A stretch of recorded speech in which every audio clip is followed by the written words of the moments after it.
नमस्कार, मैं वीना वर्मा हमारे YouTube चैनल एस्ट्रो वीना पर आपका हार्दिक स्वागत करती हूँ। धन्यवाद भी देती हूँ कि आप मेरे साथ जुड़े हुए हैं और मैं आपके साथ एक सबसे महत्वपूर्ण सूचना आपको देना चाहती हूँ कि जो लोग मेरे चैनल से जुड़े हुए हैं और जिनके मन में कोई सवाल है और अपने जीवन से संबंधित कोई भी सवाल पूछना चाहते हैं, आप मुझे कमेंट बॉक्स में लिखिएगा। उसमें आपको अपनी डिटेल देनी है, आपका सवाल देना है और मेरी कोशिश रहेगी हर वीडियो के अंत में मैं आपको उस सवाल का आपको जवाब दे दूं। मेरी हर कोशिश रहेगी कि किसी भी एक भाग्यवान का एक सवाल का मैं जवाब आपको दूं और उसके साथ साथ जो उपाय उसके लिए सूटेबल है वो भी मैं आपके साथ शेयर करने वाली हूं। अब हम आगे बढ़ते हैं। हम चर्चा कर रहे थे कि मकर राशि में बृहस्पति का प्रवेश, जहाँ पर कि ये नीच का माना जाता है, डेबिलिटेटिव माना जाता है, तो इसका 12 राशियों पर क्या प्रभाव पड़ेगा। अब हम शेष राशियों के बारे में बात करते हैं। तो आज हम आरंभ करते हैं तुला राशि से। तुला राशि में ये चतुर्थ स्थान में प्रवेश करने वाले हैं, जहाँ पर ऑलरेडी शनि देवता महाराज विराजमान है और शनि के साथ इनकी युति हो रही है और ये चतुर्थ स्थान में है। चतुर्थ स्थान जो होता है सुख सुविधाओं का स्थान होता है, साथ साथ माता का स्थान भी होता है, हमारा प्रॉपर्टी का स्थान भी होता है। तो यहाँ पर और बृहस्पति जो है इनके छठे भाव का स्वामी है और इनके थर्ड हाउस का स्वामी है। तो थर्ड हाउस में क्या है कि इनको थोड़ा सा माता के स्वास्थ्य को लेके चिंता होगी, माता के बारे में परेशान होंगे और जो जो ये काम करना चाहते हैं, हालांकि माता का जो स्वास्थ्य है वो उत्तम रहेगा, उसकी रेजिस्टेंस की वजह से, उसकी विल पावर की वजह से वो सही रहेगा, परंतु उनको लेके थोड़ी सी चिंता रहेगी और प्रॉपर्टी से उलझे हुए मामले जो हैं वो धीरे धीरे सॉर्ट आउट हो जाएंगे, थोड़ा सा डिले होंगे। और थर्ड हाउस का स्वामी फोर्थ हाउस में विराजमान है, तो हो सकता है कि इनको अपने छोटे भाइयों से, बहनों से, अगर इनके छोटे भाई बहन हैं तो उनके साथ वैचारिक मतभेद हो या उनके नेचर को लेके इनको थोड़ी सी परेशानी का सामना करना पड़ सकता है। और जीवन शक्ति से, यानी कि जीवन शक्ति, इनकी जो रेजिस्टेंस है, बीमारियों से लड़ने की ताकत है, वो मजबूत होगी। इनको खुद को अपनी ही शक्ति से आगे बढ़ना पड़ेगा और अगर ये रेसिस्टेंस मजबूत करेंगे तो डेफिनेटली इनको आगे सफलता मिलेगी और इनके बहुत सारे काम इनके अनुकूल होने शुरू हो जाएंगे।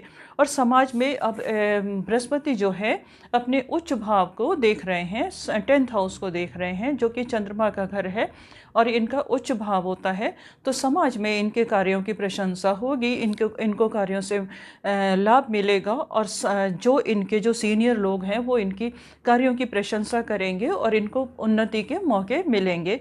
ये इनके गोचर में नज़र आ रहा है। साथ साथ इनके द्वादश भाव पर दृष्टि है तो इनके कुछ यात्राओं के योग बनेंगे। यात्राओं में ये कोई ज़रूरी नहीं है कि इनको यात्राओं से बहुत ज़्यादा फ़ायदा हो ही जाए। फ़ायदा है, फ़ायदा तो होगा, पर उम्मीद इतना ज़्यादा यात्राओं से ना लगाएं कि ये सोच के चलेंगे कि हमें इतना फ़ायदा होगा। तो जितना ये सोच के चलेंगे उससे थोड़ा सा इनको कम फ़ायदा मिलने वाला है, पर फ़ायदा ज़रूर होगा।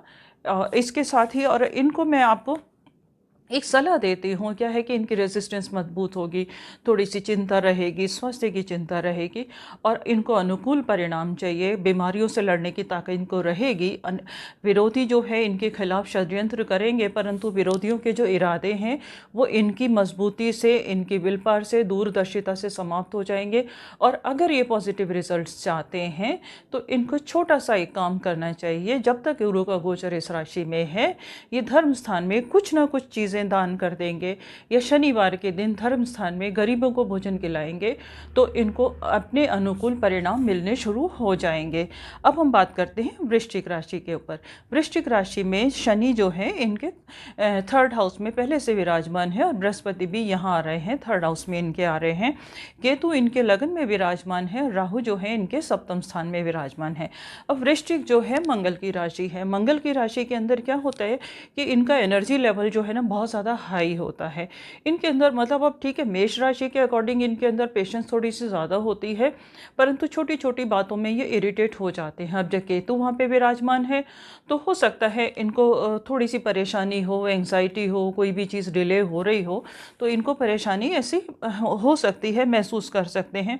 कभी कभी थर्ड हाउस में बृहस्पति आने के बाद और धनेश इनका बृहस्पति थर्ड हाउस में आएगा तो जो इनको मिल रहा है उसमें हमेशा ये कमी महसूस करेंगे कि हमारे को ये कमी रह गई है, ये हमारे को उम्मीद से कम मिल रहा है। हमेशा कभी कभी ऐसा होता है कि किसी को जितना मिलता है उसमें असंतोष होता है, मतलब अपने जो भी कार्य जितनी एफर्ट्स करते हैं उसमें वो उम्मीद लगा के बैठते हैं कि हमें इतना मिलेगा, जो मिल जाता है उसमें भी वो सोचते हैं कि हमें थोड़ा सा कम मिला है, शायद हमें ज़्यादा मिल सकता था। तो अगर ये आत्मविश्वास से, अपनी रेसिस्टेंस से, अपनी मजबूती से आगे बढ़ेंगे तो इनको अनुकूल परिणाम मिल जाएंगे, परंतु इनको आत्मविश्वास में कमी किसी तरह से लानी नहीं चाहिए। दाम्पत्य में क्या है कि कुछ वैमनस्य का योग बन रहा है, क्योंकि थर्ड हाउस से बृहस्पति जो है वो सप्तम भाव को देख रहे हैं, तो हो सकता है इनका जीवन साथी के साथ मतलब वैचारिक मतभेद हो जाए, कुछ ना कुछ ऐसा हो जाए, थोड़ा सा उनका व्यवहार इनको पसंद ना आए, तो इनको थोड़ा सा अपने आप को थोड़ा सा चेंज करना चाहिए। कभी कभी हम जब हमारे अनुकूल परिणाम मिलते तो हम सर्कमस्टांसेस को देख के अपने व्यवहार को, अपने नेचर को चेंज कर लें तो माहौल जो है वो थोड़ा सा अच्छा हो जाता है। अगर ये अपने आप को उम्मीद ज़्यादा ना लगाएं अपने जीवन साथी से, तो इनको अपने अनुकूल परिणाम मिल जाएंगे और इनके मन में कोई असंतोष नहीं रहेगा। अब बृहस्पति जो है इनको इनके 9th हाउस को देख रहे हैं। 9th हाउस जो है धर्म से रिलेटेड होता है, भाग्य से रिलेटेड होता है, तो भाग्य में इनके प्रचुरता रहेगी, भाग्य के हिसाब से इनको सब कुछ मिलता रहेगा। दूसरी चीज़ है कि इनको धर्म कर्म में जो है ना थोड़ी सी रुचि थोड़ी सी ज़्यादा हो सकती है। धार्मिक यात्राएं कर सकते हैं, कुछ अपने घर में छोटे मोटे धार्मिक आयोजन कर सकते हैं, उसका इनको भरपूर लाभ मिलने वाला है। और इनका जो है लाभ स्थान पर भी दृष्टि है, तो इनको अपनी परिश्रम से लाभ के पूरे मौके मिलेंगे, पर वही है संतुष्टि होना बहुत ज़्यादा ज़रूरी है। कभी कभी कमी के टाइम पर जो हमें मिल जाए हमें उसमें खुश होना चाहिए और उसको हम ग्रैटिट्यूड करेंगे, थैंक्स करेंगे, तो आगे हमारी संभावनाएं बहुत ज़्यादा बढ़ जाती हैं। अब हम और अगर इनको अपने बहुत ज़्यादा रिजल्ट चाहिए, अच्छे रिजल्ट चाहते हैं, तो ये थोड़ा सा मेडिटेशन का सहारा लेंगे, योगा का सहारा लेंगे, मेडिटेशन में फोकस करेंगे कि ये हमारी अचीवमेंट है, अपने गोल को फोकस करेंगे, तो आगे इनको सफलता मिलेगी। मेडिटेशन से, योगा से ये आगे सफल होने वाले हैं और इसी से इनको लाभ मिलेंगे। उपाय इनके लिए सिर्फ यही है, बस जो मिल जाए उसमें संतुष्ट हो और हमेशा ईश्वर का धन्यवाद देते रहेंगे, तो इनको आगे भी सफलता मिलती रहेगी। अब हम बात करते हैं धनु राशि पर। धनु राशि में बृहस्पति जो है धनु राशि का ही स्वामी है। बृहस्पति धनु राशि का स्वामी है और इनके चतुर्थ भाव का भी स्वामी है, जो इनके 2nd भाव में शनि के साथ विराजमान है। शनि अपनी ही राशि में है, तो अपनी ही राशि में यहाँ इनको धन संपत्ति तो बहुत देने वाला है। धन संपत्ति इनको बहुत मिलेगी, अपार मिलेगी, परंतु शनि के साथ में, और बृहस्पति भी थोड़ा सा धीरे ग्रो करता है, सोच समझ के ग्रो करता है, तो थोड़ी धीरे धीरे जो है इनकी जो कोश जो है वो धीरे धीरे बढ़ेगा। धीरे धीरे बढ़ने से कभी कभी इंसान जो होता है इम्पेशेंस हो जाता है। अब धनु राशि के लोगों के अंदर भी एनर्जी बहुत ज़्यादा होती है और ये भी चाहते हैं कि इनका हमेशा फोकस रहता है, एक गोल बना हुआ रहता है कि हमें जब वो गोल में इनको डिस्टर्बेंस किसी भी चीज़ में बर्दाश्त नहीं होती, तो गोल जब और इनका फोकस बिगड़ता है तो मानसिक असंतोष हो जाता है और परेशानी ये महसूस करते हैं, तो थोड़ा सा इसमें इनको परेशानी का सामना करना पड़ सकता है। राहु जो है इनके 6ठे भाव में विराजमान है, तो 6ठे भाव के राहु की दृष्टि भी इनके बृहस्पति पर पड़ रही है, तो ये हमेशा कोशिश करेंगे कि हम जल्दी से जल्दी हर चीज़ को हासिल कर लें, जो हम चाहते हैं वो हमें मिलता चला जाए। इसके लिए इनको एंग्जाइटी का सहारा से बचने की कोशिश करनी चाहिए। अगर ये थोड़ी सी पेशेंस का सहारा लेंगे तो आगे इनको सफलता मिलती जाएगी और राजकीय कार्यों से इनको सफलता मिलेगी, क्योंकि बृहस्पति की दृष्टि इनके 10th हाउस पर भी पड़ रही है, तो राज्य से, सरकार से इनको आगे फ़ायदे मिलने वाले हैं। और अगर ये कोई पोजीशन ज़्यादा हासिल करना चाहते हैं तो वो इनको इस गोचर में मिल जाएगी। इसके साथ साथ ही इनको पदोन्नति के अवसर भी मिलेंगे। अगर काफ़ी टाइम से इनकी इंक्रीमेंट रुका हुआ है, पोजीशन रुकी हुई है, और जो भी पोजीशन ये चाहते थे, उन्नति चाहते थे, वो इस समय में इनकी पूरी हो जाएगी। इनके जो समाज में भी प्रतिष्ठा बढ़ेगी और ऑफिस में, वर्क प्लेस में भी इनके प्रतिष्ठा बढ़ेगी। और कुटुंबीजन से लेके इनको थोड़ा सा असंतोष हो सकता है।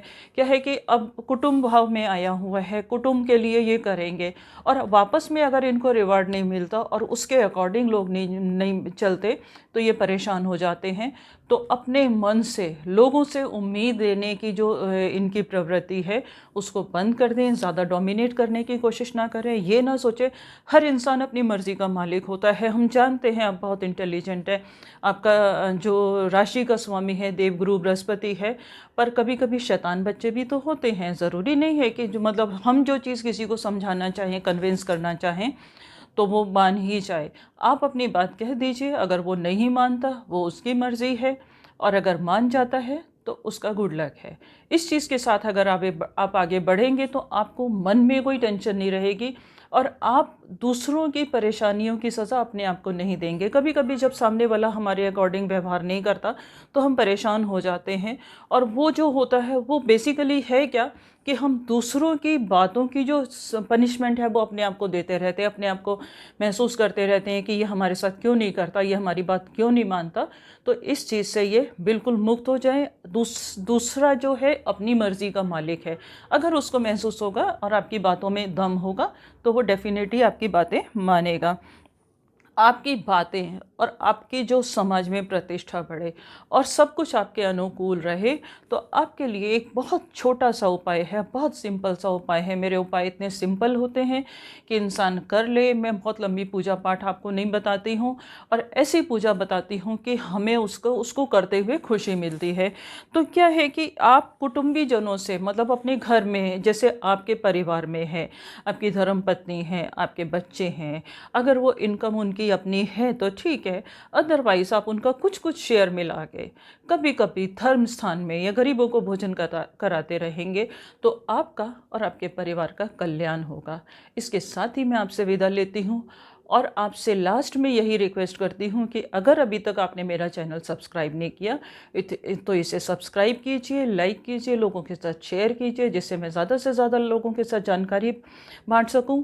और फिर मैं आपसे लास्ट में यही कहना चाहूँगी कि अब से मैं अपनी हर वीडियो के अंत में एक की डिस्कशन ज़रूर करूँगी, एक के सवाल का जवाब और उपाय ज़रूर बताऊँगी। ये मेरा आपसे वादा है। और आपके जो भी सवाल हैं आप मुझे कमेंट बॉक्स में लिख सकते हैं, और अगर कुछ लंबी डिटेल जानना चाहते हैं तो आप मुझे ईमेल कर सकते हैं, व्हाट्सएप पर मैसेज कर सकते हैं। मैं उनका भी पर्सनली अलग से जवाब देने की पूरी कोशिश करूँगी। अब आप